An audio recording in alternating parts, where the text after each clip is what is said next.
La psicoterapia de los trastornos alimentarios es que puedan expresar, que puedan hablar de su experiencia traumática.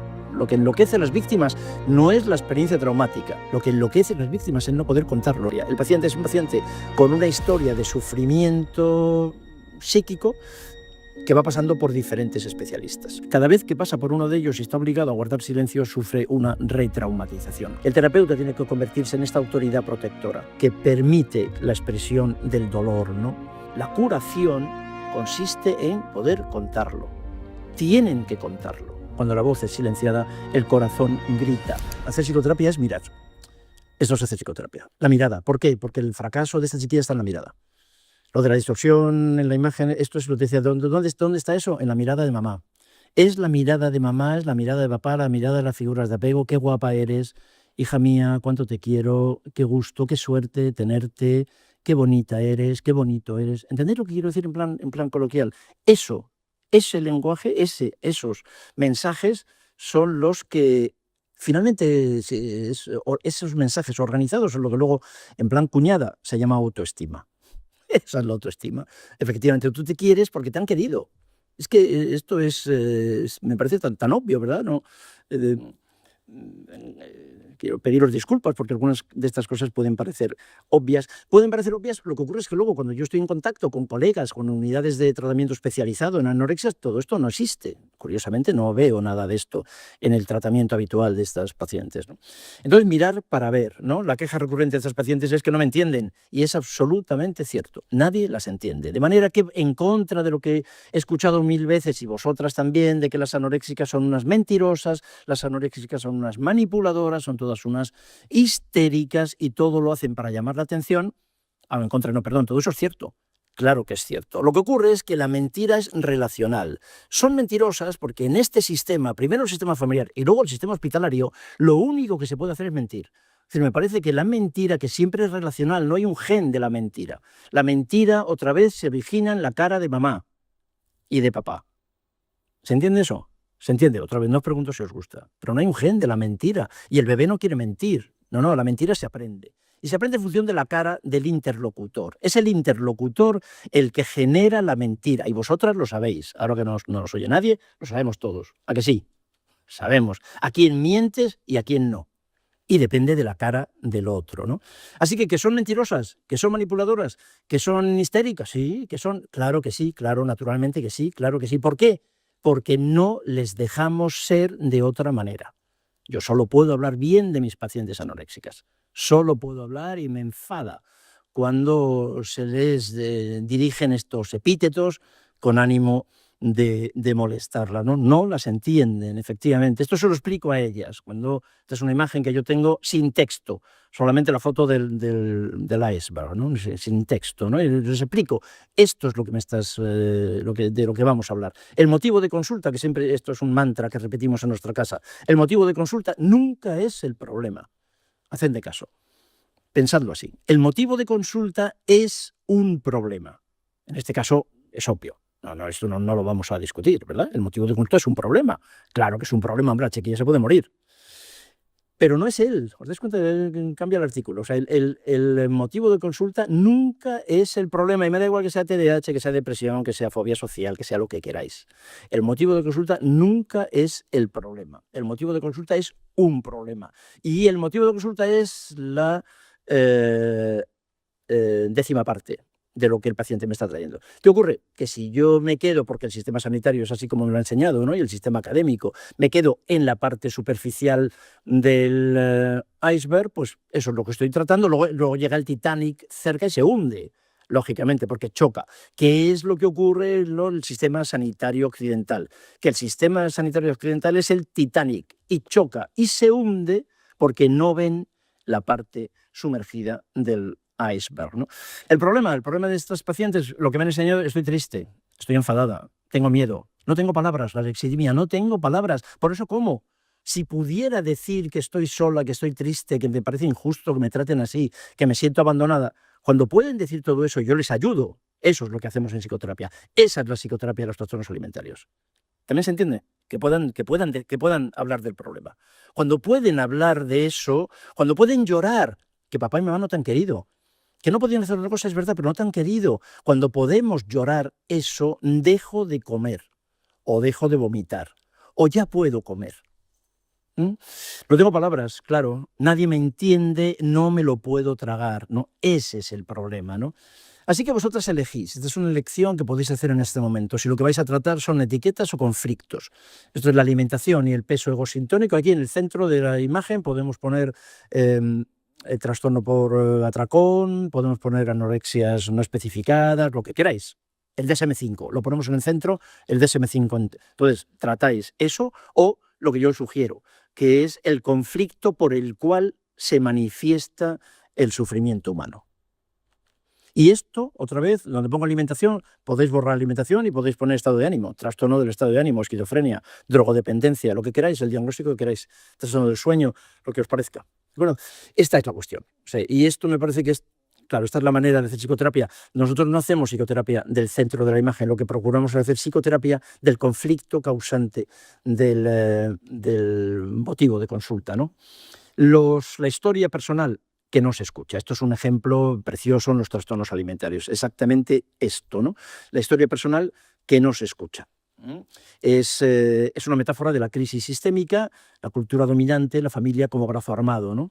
Los síntomas son un mecanismo de defensa y los síntomas son un mensaje. Es otra vez lo que os sugería antes, ¿no? ¿Qué significa el que no quieras comer? Explícamelo. Yo os lo pregunto así. Y una cosa además, como decía un psicoanalista que yo conocí hace muchos años, ¿no? Christopher Bollas, él hablaba de un concepto que me encantó hace muchos años y que os lo regalo porque me parece precioso, que es el concepto de lo sabido impensado. Entonces, todas las pacientes con anorexias, con trastornos alimentarios en general, todas saben lo que os estoy contando aquí. Todas lo saben. De hecho, yo lo sé porque me lo han enseñado ellas, insisto, no por los libros. Lo sabido impensado, todas lo saben. Lo que ocurre es que no saben pensar en ello. Eso es la psicoterapia, otra vez. La psicoterapia consiste en ayudarte a pensar en lo que tú ya sabes, en la memoria implícita. El cuerpo lleva la cuenta. Un libro de Alice Miller también, El cuerpo nunca miente. Hay cientos de trabajos en esa dirección, ¿no? Un modelo asistencial dominado por el cerebrocentrismo, la genética. Esto es la historia de la genética, de que todo esto es un trastorno del metabolismo de la serotonina. Eso es uno de los grandes inventos del marketing del siglo XX. Y es una mentira brutal, pero se sigue transmitiendo. La depresión es un trastorno del metabolismo de la serotonina. No, primero te deprimes y luego se altera el metabolismo de la serotonina. El metabolismo de la serotonina, el sistema inmunodependiente, el sistema cardiovascular, el sistema digestivo, se altera la piel, se alteran las relaciones, la función sexual, se altera todo. Pero primero estás deprimido. No es al revés, como ha querido hacernos creer la industria farmacéutica.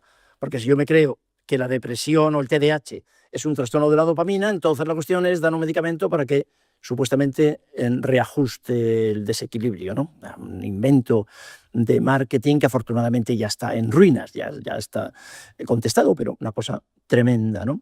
Es preferible ser enfermo en nuestra cultura que ser infeliz. Es preferible ser enfermo que ser revolucionario. Un libro que no me canso de recomendar y, bueno, pues es lo mejor que me parecía que lo mejor que podía hacer para ayudaros a entender los trastornos alimentarios es recomendaros este texto de Byung-Chul Han, un coreano, profesor de la Universidad de Berlín. Ayer compré un ejemplar para regalárselo a mi hija en una librería. Yo lo conozco hace un par de años, es un libro muy reciente, pero yo lo compré, 12 euros, exactamente, editado por Herder, traducido al castellano, 12 euros. Los mejores 12 euros que vais a gastaros en el fin de semana. En la sociedad del cansancio, que os va a explicar cómo es la sociedad del pensamiento positivo, de la sobreexigencia, de cómo si no puedo satisfacer las exigencias, entonces voy a sentirme un fracasado, entonces me voy a ver mal, me voy a mirar al espejo, me voy a mirar como un fracasado, como un inútil. ¿Os dais cuenta? Toda la historia, ¿no? Toda la historia de los trastornos corporales, ¿no? De la imagen. Entonces la cuestión es que tiene un trastorno de la imagen corporal, claro que sí, pero pregúntate por qué. Si la cuestión es que pregúntate por qué tiene un trastorno de la imagen corporal. No te quedes en el trastorno de la imagen corporal. No, porque además eso, hacedme caso, además, sinceramente eso, no tiene tratamiento. Perdón, sí que lo tiene, pero no sirve. Se han dicho miles de cosas para corregir eso y no funciona ninguna, absolutamente ninguna, porque otra vez ella sabe que el problema no es la distorsión asociada a su imagen corporal, ¿no? Y bueno, para terminar, la relación entre trastornos alimentarios y experiencias traumáticas, algo que también nos han enseñado nuestras pacientes, no solo las pacientes con trastornos alimentarios, no todas, es la relación que hay entre experiencias traumáticas y trastornos alimentarios. Si en lugar de trastornos alimentarios estuviese hablando de otro diagnóstico, probablemente diría algo parecido, pero con los trastornos alimentarios esto es muy claro, ¿no? La experiencia traumática forma parte de la evolución humana. La trampa está, todos hemos pasado por experiencias traumáticas y desgraciadamente vamos a seguir pasando. Es decir, eso forma parte de la experiencia humana para la que casi nadie está preparado, ¿no? La trampa está en normalizar algunas y en silenciar casi todas. Silenciar. El problema de nuestras pacientes con trastornos alimentarios, otra vez, otro elemento de psicoterapia, tienen que hablar. Esa es la psicoterapia de los trastornos alimentarios. Si lo pudiera resumir en una frase, la psicoterapia de los trastornos alimentarios es que puedan expresar, que puedan hablar de su experiencia traumática. Porque la experiencia traumática está en el 100% de los casos de trastornos alimentarios. Entonces, esa es la psicoterapia del trastorno alimentario. Poder romper el silencio, ¿no?, de ese trauma relacional temprano que dice Alan Shore, ¿no? Claro, como no se puede, a veces no se puede acabar con el delito del abuso sexual, por ejemplo, como no se puede acabar con el delincuente, lamentablemente, porque no se ha podido jamás, ni se va a poder hacer, el ser humano es así, entonces no se ha podido y no vamos a poder a corto plazo hacerlo, pero entonces lo que hace es que se niega, lo que hace la cultura, como no se puede hablar de determinado tipo de abusos, de maltratos en la infancia, no se quiere hablar de esas experiencias, lo que se hace es negarlo. Y eso es lo que enloquece a las víctimas. Quiero insistir en eso. Lo que enloquece a las víctimas no es la experiencia traumática. Lo que enloquece a las víctimas, y luego aparece otra vez como trastorno bipolar, esquizofrenia, anorexia, lo que enloquece a las víctimas es no poder contarlo. Recordad eso, la experiencia traumática estamos preparados. Biológica y genéticamente el ser humano es muy, muy resistente y bastante resiliente incluso, ¿no? Somos muy resistentes, ¿no? Soportamos casi todo. Estamos preparados para soportar experiencias traumáticas, pero muy poco preparados para no poder compartirlo con nuestras figuras de apego, primero, y con el resto de las personas después, ¿no? El trauma además se mantiene el resto de nuestra vida. Como decía este autor, William Faulkner, no es mi escritor americano preferido, pero hay alguna cosa suya, como por ejemplo esto, ¿no?, que me gusta mucho, que él decía, porque el pasado no está muerto, ¿no? El pasado ni siquiera ha pasado, efectivamente, el pasado no ha pasado. A mí me gustaba mucho también, uno de mis héroes de adolescencia era Søren Kierkegaard. Y Kierkegaard decía una cosa también que a mí me entusiasmó, ¿no?, y que también os propongo, ¿no? La vida se vive hacia adelante, pero solo se explica hacia atrás. Esto, el no poder hablar de qué te ha pasado es una amputación del desarrollo vital, experiencial de la persona. No se lo hagáis. Es una retraumatización. Permitid a la persona que tome contacto, porque solo se entiende, solo se explica nuestra vida hacia atrás. La vivimos hacia adelante y hay que vivirla hacia adelante. No me puedo quedar enganchado atrás. Claro que no. No, en nuestro modelo terapéutico no se hace eso. Pero el pasado te sirve ¿para qué? Para explicar tu presente. ¿De acuerdo? Porque el pasado en el trauma, claro, el pasado no está muerto, ni siquiera ha pasado, ¿no? Esto es una reflexión que os hago siempre, ¿no? ¿Conocéis la frecuencia del abuso sexual, por ejemplo, como una forma de maltrato, ¿no? El abuso sexual en la infancia en nuestro país, conocéis la frecuencia, ¿no? Desgraciadamente, esto está en los medios de comunicación, ¿no? Entre el 20 y el 25%. ¿De acuerdo? El dato aquí, estos son datos españoles del Ministerio de Sanidad, el Ministerio de... 1 de cada 4 mujeres en España ha sufrido abusos sexuales en la infancia. Esto es España. ¿De acuerdo? España, siglo XXI, esto es del año pasado. Campañas de concienciación del problema en niñas y en mujeres españolas. 1 de cada 4, 25, eso significa el 25%. El 25%, ¿vale? El 25% de la población general, ¿no? La frecuencia del abuso sexual, todos entendemos que el abuso sexual en la infancia es capaz de generar malestar. Estamos de acuerdo en eso, ¿no? Seguro, podemos pretender que va a poder. Esta cifra corresponde a la población general. ¿Cuál es la cifra que tienes registrada en tu consulta? Ya en la población clínica. Si es el 25% de la población general, en la población clínica no puede ser el 25%. También estamos de acuerdo en eso, ¿no? Efectivamente, en la población clínica, dependiendo del diagnóstico, la población clínica en general está entre el 47 y el 74%. En algunos diagnósticos, como un trabajo que acabamos de terminar nosotros con mujeres con fibromialgia, en el 85%. De los casos hay historia de abuso sexual infantil en el 85% de los casos de fibromialgia en Madrid, en la Comunidad de Madrid, que es donde hemos terminado el trabajo, con 60 mujeres con fibromialgia hace unos meses, ¿no? ¿Conocéis alguna otra forma de experiencia traumática en la infancia o la adolescencia? He puesto el abuso sexual como ejemplo, las cifras son sobrecogedoras, pero todos tenemos idea de otras experiencias traumáticas, no solo el abuso sexual, ¿no? Este es un libro que se acaba de publicar, esto lo he leído, no he leído el libro todavía, pero ya lo tengo pedido. Esta es una colega, es una psicóloga, no sé, es posible que alguna de vosotras la conozcáis, una psicóloga de Madrid, y la noticia la he leído en El Mundo en octubre de hace 15 días. Hace 20 días leí la noticia. Si buscáis y os recomiendo que lo busquéis, porque Estefanía, yo no la conozco, esta chiquilla es una psicóloga de Madrid, ¿de acuerdo? Está colegiada aquí, en este colegio, ¿no? Me encantaría que me estuviera viendo para que pudiera recoger mi admiración, ¿no? Por su valor. Víctima de abusos sexuales hasta los 13 años por parte de su padre, por su padre. ¿De acuerdo? Dicen, crecer así es un puto infierno. Eso es, de esto estamos hablando. Mientras seguimos hablando de anorexia nerviosa, dejamos de hablar de esto. ¿Entendéis el matiz? Mientras centramos la atención en los diagnósticos de trastorno mental, mientras trabajamos en unidades especializadas en trastornos y la preocupación es el síntoma comida, el síntoma comer, el síntoma peso, estamos perdiendo de vista esto. ¿Se entiende? Estamos perdiendo de vista esto, ¿no? Esto es de lo que tenemos que hablar. Yo creo que esto es de lo que tenemos que hablar, porque crecer así es un puto infierno. Es decir, no hay ninguna posibilidad de crecer así sin síntomas. ¿Dónde está el problema? Es que como luego ella te cuenta en su libro y cuenta en la entrevista en El Mundo, nadie se lo ha preguntado jamás. Y en eso somos cómplices todos nosotros. Y a mí eso me preocupa mucho como profesional de la salud. Me preocupa mucho, ¿no? Esta chiquilla, hay esto cada día, como sabéis, cada día hay más testimonios en este sentido, en todos los medios de comunicación, en relación con la iglesia, con colegios, con profesores, tal, con familia, con los abusos sexuales. El 80% es intrafamiliar, ¿no? El trauma que nos preocupa y del que tenéis que hablar con vuestras pacientes con los trastornos alimentarios es básicamente el trauma tipo 2, el trauma relacional precoz, el trauma complejo, ¿no? Porque el trauma tipo 1 el trauma tipo 1 es fácil de reconocer, todo el mundo lo reconoce, es un abuso sexual, es una violación, por ejemplo. Efectivamente, también, desgraciadamente, en los medios de comunicación todos los días, como comentábamos antes, no es posible acabar con el delito. Los delincuentes, ya veis, da igual, ¿no? Con todos los días se les mete en la cárcel, pero eso sigue estando ahí. Pero lo que sí podemos hacer es disminuir el sufrimiento de las víctimas, ¿no? Permitiendo, facilitando que lo puedan compartir, que lo puedan expresar, ¿no? El trauma tipo 1 es el accidente de tráfico, es la pérdida brutal de un ser querido. El trauma tipo 1 es un trauma perfectamente identificado. El trauma tipo 1, con T mayúscula, es el trauma del que todo el mundo puede hablar. Un accidente,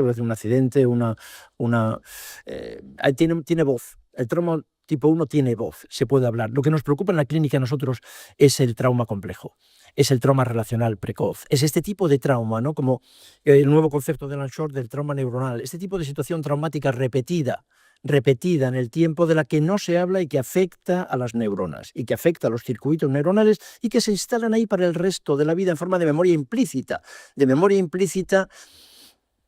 en el cuerpo. Y la anorexia o la obesidad es un ejemplo de eso, ¿no? Las experiencias traumáticas tempranas generan alteraciones de las conexiones cerebrales que se mantienen a lo largo de toda la vida. El concepto de trauma neuronal, o el concepto de neurobiología interpersonal. Nuestro cerebro se desarrolla en la relación. Y si la relación, ese vínculo de apego, es favorable, nuestras conexiones cerebrales están bien. Si esa primera situación vincular no es favorable, nuestras conexiones van a estar mal el resto de nuestra vida, ¿no? Y siempre van a presentar síntomas que casi nunca son reconocidos, ¿no? El paciente puede pasar toda su vida consultando a diferentes especialistas. Esta es mi experiencia, 45 años de práctica clínica. Desde que terminé la carrera, terminé en 1975, ¿no? Y estoy viendo pacientes con trastornos psiquiátricos desde entonces, que ya está bien, ¿no?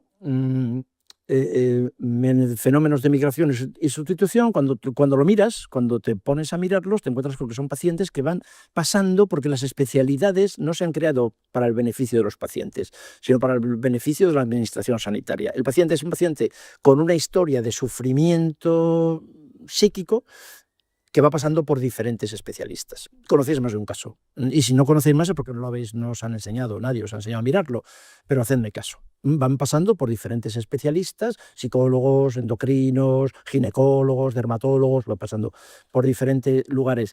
Cada vez que pasa por uno de ellos y está obligado a guardar silencio, sufre una retraumatización. Como no lo pueden contar, ¿y por qué no lo pueden contar? Porque no se les pregunta. Cuando la voz es silenciada, esta imagen me gusta mucho, ¿no? Cuando la voz es silenciada, el corazón grita. Este es el principio básico de la somatización. Y bueno, pues quería terminar, o prácticamente terminar, sí, planteándoos por qué no se pregunta. Eso es lo que a mí tengo que reconocer que a estas alturas de mi vida profesional me agobia mucho y que me encantaría compartir con vosotras y pediros, por favor, que lo preguntéis. Que no de ninguna manera creáis que las personas traumatizadas tienen que pasar página, que la cuestión es que no se puede hablar de eso, que si hablamos de eso se van a desestabilizar. De ninguna manera, por favor, hacedme caso. No hagáis eso. Permitid a estas personas, con su experiencia traumática, permitid, por favor, que hablen de ello, que lo necesitan, desde luego, lo necesitan, ¿no? ¿Qué ocurre? ¿Por qué no se pregunta? Porque nadie sabe qué hacer con eso. Porque ni en la formación psicológica, en la Facultad de Psicología, ni os han hablado de esto. En la de Medicina tampoco. En ningún lugar os han hablado de esto, ni os han dado herramientas para preguntar. Sí que no sabemos qué hacer cuando le preguntamos al paciente, ¿has tenido alguna experiencia de abuso sexual en la infancia? Y el paciente te dice que sí, que te lo va a decir en una ingente cantidad de ocasiones, luego resulta que es que no sabes qué hacer con ello. Así que, como no sabemos qué hacer con la respuesta, ¿qué es lo que hacemos? No preguntar. ¿Os habéis dado cuenta que eso fue una parte de vuestra experiencia diaria? O sea, que todos los días dejáis de preguntar algo porque no queréis escuchar la respuesta. Ahora que no nos oyen nuestros pacientes, os dais cuenta de que eso es así. No preguntamos. Solo preguntamos cuando creemos que nos podemos hacer cargo de la respuesta. Si no, no preguntamos. Esto es lo que ocurre en la clínica, ¿no? No se pregunta, es frecuente entonces escucharte, y de vez en cuando yo lo escucho, algún paciente me lo cuenta, que viene de otro psicólogo, psiquiatra, un médico, que les dice que no, además, que no, que la cuestión es que el paciente no quiere hablar de ello, que esto es muy delicado, ya se lo preguntaré cuando tengamos vínculo. No, pregúntalo enseguida. Necesitan hablar de ello, acabamos todos siendo cómplices, ¿no? Este es un libro que me parece absolutamente fundamental. Yo no soy imparcial, ni ganas que tengo de hacerlo. Begoña Aznárez es mi mujer y yo disfruto de eso cada minuto del día de mi vida, ¿no? Y Begoña Aznárez es una de las personas que más psicoterapia me ha enseñado en mi vida. Es sensiblemente más joven que yo y sensiblemente más lista. Y me ha enseñado mucho. Y una de las cosas que me ha enseñado entre las muchas cosas que me ha enseñado, es esto. Este es un librito que ha publicado en Amazon, ella, que lo puedes encontrar en Amazon y que es muy barato. Y se llama así, El trauma psíquico es de todos. Y me parece que el trauma psíquico es de todos. Efectivamente, lo que ella dice en su título, estoy absolutamente convencido de que es así. Es de todos, de toda la población. ¿No? Rompe el silencio, porque esto es lo que nuestro paciente con anorexia, con obesidad, con lo que queráis, necesita.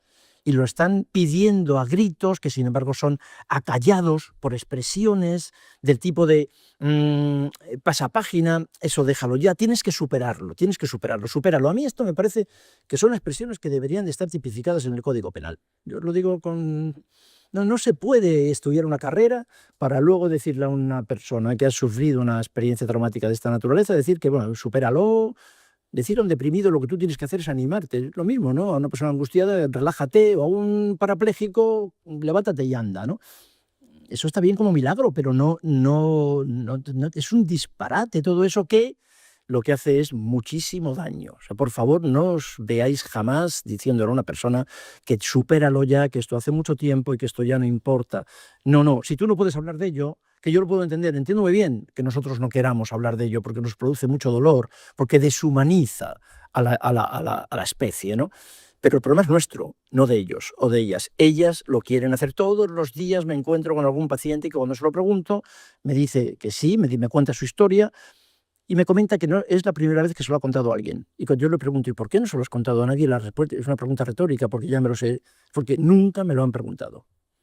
Nunca me lo han preguntado. Yo llevo años queriéndolo contar, y nadie me lo ha preguntado, ¿no? Y alguna vez, cuando lo he contado, todavía lo que me he encontrado es que me ha dicho alguien que mejor te callas, ¿no? Es imprescindible hablar de ello, pensar en ello y soñar con ello. Esta es la psicoterapia de los trastornos alimentarios. en los cuales hay, en todos los casos, decíamos, un 100% de historia traumática, de una forma o de otra, ¿no? El trauma nunca es lineal, en el trauma siempre hay una autoridad abandónica, siempre. El agresor y el agredido están siempre en relación con alguien que les ha abandonado, alguien que no les escucha, alguien que no les permite expresar su historia traumática. Por eso tienen que comer, por eso tienen que dejar de comer, por eso tienen que deprimirse o por eso tienen que hacer cualquier otra conducta. El terapeuta tiene que convertirse en esta autoridad protectora. El terapeuta es el que reproduce, escuchando el relato dolorosísimo del paciente, es el que se convierte entonces en esa autoridad protectora que permite la expresión del dolor, ¿no? Bueno, aquí os presento un par de casos. No os he dicho al principio, y os lo advierto ahora, todas estas diapositivas están ya disponibles en nuestra página web. Bueno, las tenéis tal cual, las estáis viendo aquí, están en nuestra web. Ahora os doy la referencia. Este es un caso de una chiquilla con una anorexia nerviosa que yo he visto recientemente, una de las últimas que he visto, pues os lo cuento, de estas típicas. Una consulta con 16 años, diagnosticada desde los 14 y pasando un calvario con diferentes ingresos hospitalarios, tomando psicofármacos, haciendo diferentes cosas. Cuando le pregunta una vez al psiquiatra del hospital que yo conozco, donde la trata, ¿y hasta cuándo voy a estar aquí ingresada? El psiquiatra lo que dice: tú vas a estar aquí hasta que aprendas quién manda. Estarás ingresada hasta que aprendas quién manda aquí. Ese es el mandato del psiquiatra, que están solamente preocupados, toda la entidad, la institución, solo preocupados en que aumente de peso. No tiene ningún otro interés, no le han preguntado nunca por nada, de hecho, esta no. Pero otra paciente lo contó en una experiencia de estas grupales y la coordinadora del grupo la regañó por haberlo contado, ¿no? Este es el caso de una paciente cada vez peor. Este es un libro que me gustó mucho también, que es la visión de las unidades especializadas, la visión de una familiar, de la madre de una paciente ingresada dentro de los cientos de libros que hay sobre trastornos alimentarios. Fíjate, este es el único que me atrevo a recomendar, pero los demás me parece que son un insulto a la inteligencia de cualquier profesional y que los conocimientos los tenéis en cualquier libro, en cualquier gratis, en cualquier blog de internet, ¿no? ¿Qué le ha pasado a la niña? Infancia normal, una infancia feliz. Lo que ella nos dice es que la infancia normal, bien, todo sin problemas. No se acuerda demasiado bien, pero todo bien.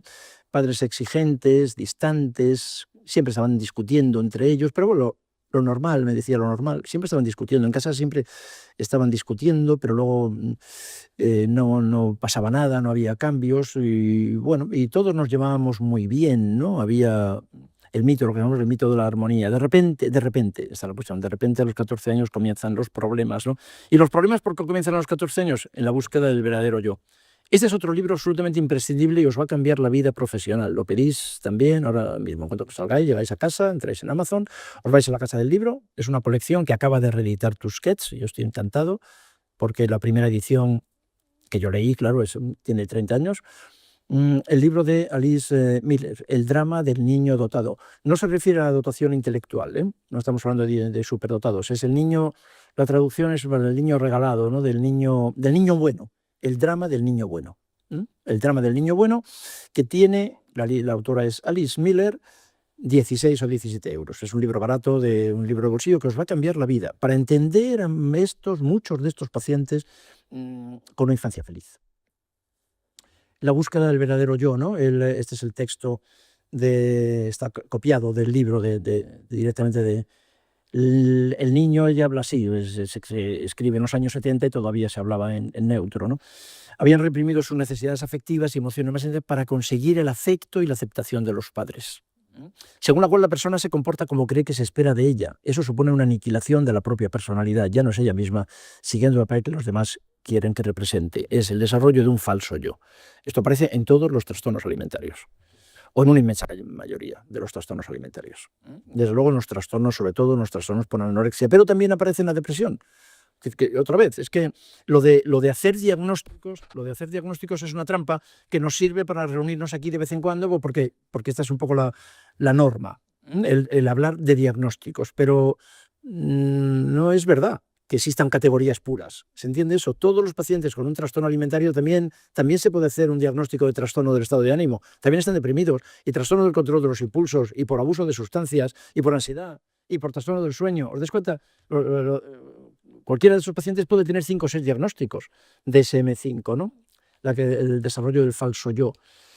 Esta misma autora escribe otro libro precioso que se llama Salvar tu vida, para descubrir tus verdaderas necesidades, ¿no? Descubre tus verdaderas. Eso se ha traducido al castellano, se ha traducido así, ¿no? Pero el libro original, la versión original es que estés libre de mentiras, ¿no?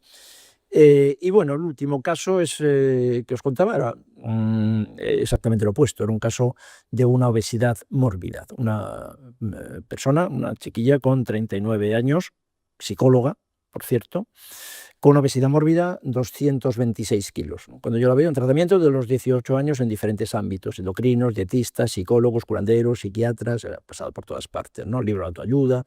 Evolución en dientes de sierra. Cada vez que perdía peso y podía resultar medianamente atractiva, volvió a aumentar de peso. Entraba en pánico, empieza a entrar de peso, ¿no? La pregunto otra vez qué le ha pasado, ¿no? ¿Qué le ha pasado? Cuando le pregunto, en la primera entrevista, nos refiere a los abusos sexuales sufridos desde los 3 a los 16 años por su abuelo, por el abuelo materno, ¿no?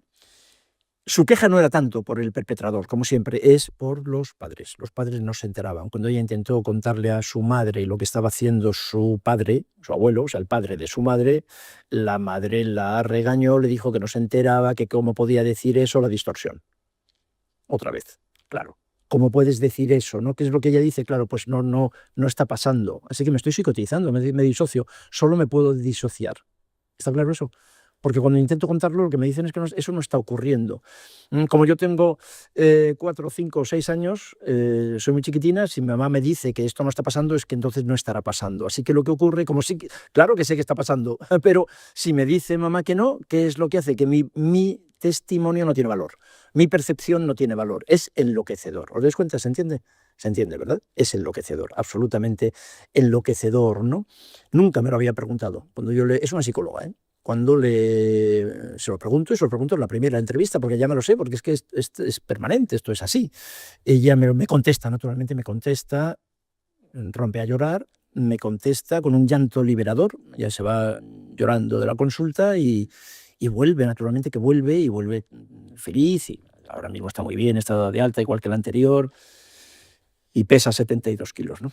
Está estupenda, me mide casi un 80. Y bueno, el TCA y la desexualización, lo último que voy a recomendaros es esto, ¿no? Este libro de Roxane Gay, que cuenta exactamente lo que es el fenómeno de la disociación, la desexualización y la obesidad, y el abuso sexual, que es como otro libro que escribió otro autor, dar menos cuerpo al otro. Esto es, si el patrón estético de atracción es de extrema delgadez, si yo aumento de peso ya no soy atractiva, con lo cual parte de la angustia que tiene que ver con el ser atractiva desaparece. Roxane Gay, ahí la conocéis, seguramente es una activista norteamericana del estado de Nebraska, una maja, escribió esto y ha escrito muchas cosas. Y bueno, fue violada por su novio y unos amigos de su novio cuando ella tenía 14 o 16 años, y lo cuenta otra vez. Y entonces ella cuenta, y lo cuenta maravillosamente bien, otra vez, porque todos los pacientes lo saben, los psicólogos y los psiquiatras no, los médicos no, curiosamente, pero todos los pacientes lo saben. Y ella lo escribe, finalmente lo escribe, a ver si nos enteramos. Yo creo, afortunadamente, ¿no? Cada vez hay más testimonios de ese estilo, ¿no? Lo escribe, a ver si nos enteramos, ¿no? Y ella lo dice así: ya si me pongo gorda, ya no le intereso a los chicos, y eso ya me descarga de mucha angustia, me descarga de tensión. Y bueno, por fin, esto sí, terminamos. Esto también es muy fácil, lo tenéis en cualquier plataforma de televisión. Si no habéis visto esta película, pues la tenéis que ver. Es así, ¿verdad? Claro, esta es genial, esto es, ¿no? Y con esto terminamos. Esta expresión tuya que yo comparto, efectivamente, esto es lo que hace que los profesionales de la salud no preguntemos y no queramos mirar. Y al final nos lo tienen que llevar al cine. Esta película tenía que ser obligatoria en primero de carrera de psicología, en segundo, en tercero y en cuarto. ¿De acuerdo? Tenía que ser obligatorio todos los años, y en medicina exactamente lo mismo, claro, habría que verla y comentarla y hablar del abuso del padre y de la reacción de la madre y de la bronca de la madre con ella. Estos son mis pacientes y estos son vuestros pacientes, y esto no os lo han contado en la facultad, y esto es muy duro, pero esta es la profesión que hemos elegido. si no podemos hacernos cargo de esto, y es muy gratificante para ellos poder contárnoslo. Y la curación, consiste en poder contarlo. Tienen que contarlo. Eso es, por eso escriben, por eso hacen las películas, por eso lo cuenta la otra chiquilla, psicóloga que os contaba que había escrito, por eso, porque esto es, la narración es realmente lo curativo, ¿de acuerdo? Esto es lo que tenemos que hacer, ¿no? Bueno, es un tema, a mí me parece un tema apasionante, me gusta mucho, llevo muchos años trabajando en ello, me parece muy, muy interesante. En algún momento, como ya os habéis dado cuenta, me enfada. En general yo tengo muy buen humor, me enfado muy poco, pero no tengo motivos para enfadarme en mi vida realmente, pero si me enfada alguna cosa en este momento en mi vida, soy del Real Madrid, además, tengo muy pocos motivos de queja, mis hijos me quieren, mi mujer también, no tengo ningún motivo. Pero si alguna vez me enfado con nosotros mismos, me enfado con el sistema sanitario, me enfado con los profesionales, me parece que es injusto que hagamos esto a nuestros pacientes, en algunos casos somos negligentes y yo os pediría, sois muy jóvenes, estáis en el camino de no ser cómplices del dolor. ¿De acuerdo? Ese dolor que luego se presenta otra vez para justificar, porque a mí me habían dicho hoy que viniera a hablar de trastornos alimentarios y puede parecer que no he hablado de trastornos alimentarios. No sé qué os parece. Yo de verdad que he querido hablar de trastornos alimentarios. Lo que pasa es que otra vez sacar los criterios diagnósticos del DSM-5 y de hablar de trastornos alimentarios del DSM-5 me parecía un insulto a vosotras, un insulto a la inteligencia. Entonces, pero bueno, yo espero, Gabriela, que os haya parecido que esto tenía que ver alguna relación con los trastornos alimentarios, ¿no? En todo caso, estamos ya en la hora, ¿verdad? Sí. En todo caso, pues muchísimas gracias por estar aquí, por aguantarlo con tan buen humor. Muchas gracias, Gabriela. Gracias a ti, José Luis. No sé si tenéis alguna duda, alguna consulta que queráis hacer. Os paso el micro, ¿vale? Que si no, desde casa nos oyen. Yo tengo tiempo, por mí, yo soy muy bien aquí. No tengo urgencia, podéis marchar, pero estáis libres y, por supuesto, podéis... Sí, nada, es cortito. Bueno, he disfrutado muchísimo de la sesión, la verdad. Me ha gustado mucho esta perspectiva que tienes y cómo la transmites. Sí que me gustaría un poco preguntar que después de esto que has hablado, de que al final, pues detrás de este tipo de casos, o de la depresión, o de cualquier etiqueta diagnóstica que queramos poner, pues normalmente suele haber un trauma de este tipo complejo, y que muchas veces simplemente el hecho de poder expresar pues ya es liberador y terapéutico, pero entiendo que si todo esto viene de esa socialización y de esos vínculos de apego que se hacen en la infancia, hay mandatos familiares como que están ahí arraigados y que están asociados a esquemas de pensamiento que, como tú decías, en ese momento fueron adaptativos para superar esa situación, pero que ahora en el presente no lo son. Eso es. Si hay que hacer algo de reestructuración cognitiva de estos pensamientos, ¿no? O de esa culpa, sin hablar de técnicas, ¿no? Así. Perfecto, hay que hacerlo. Quiero decir, esta es lo que nosotros entendemos como la base de la psicoterapia. Esta es la psicoterapia de los trastornos alimentarios. Y luego es verdad que nosotros utilizamos EMDR, por ejemplo, ¿no? Para hacer el reprocesamiento, la desensibilización y el reprocesamiento, ¿no? Mediante movimientos oculares.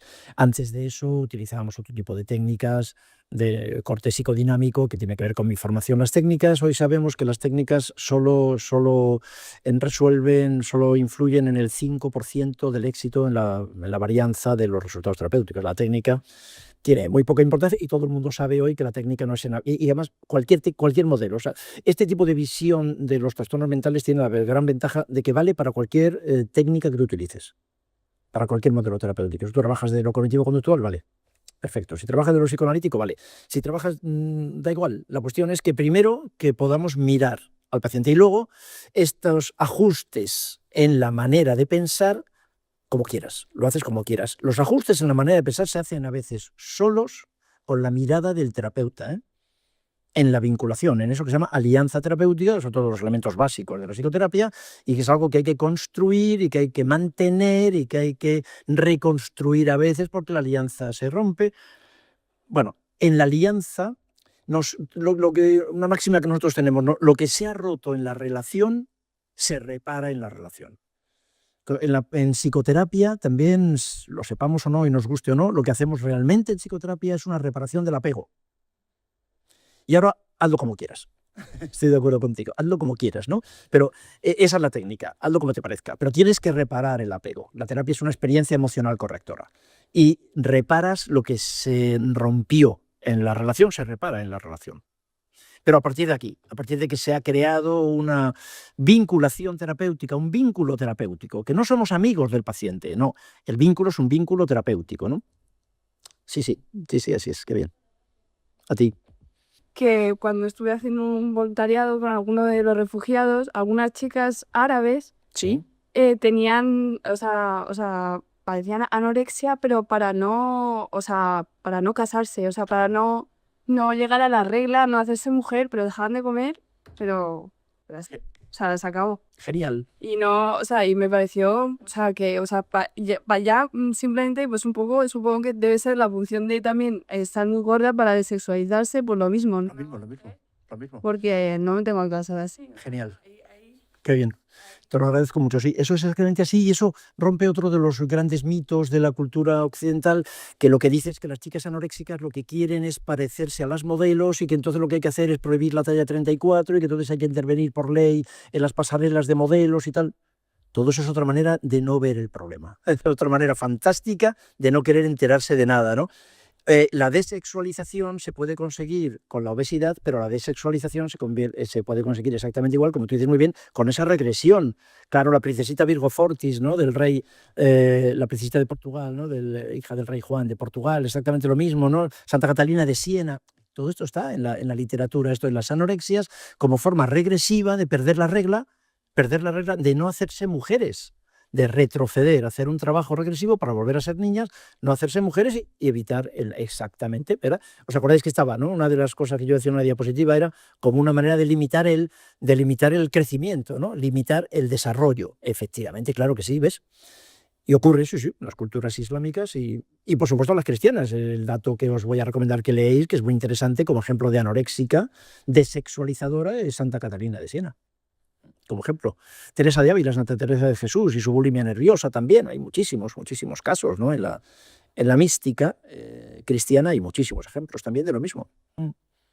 Las diapositivas las tenéis, ya están colgadas en nuestra web. Todas, en este mismo, tal y como las habéis visto aquí, están en la web. Tenéis las referencias de los libros. Hay alguna más que tenía detrás, ¿no? Pero estas son las principales, las tenéis todas. Nada, desde casa nos dan las gracias, ¿no? Sobre todo por como esta perspectiva de presentar los trastornos, nos dice Marta desde casa. Por nuestra parte, nada más, José Luis, darte las gracias por esta mirada que a mí me parece muy interesante y a todos por estar una tarde más aquí con nosotros acompañándonos un viernes. Un placer. Un placer.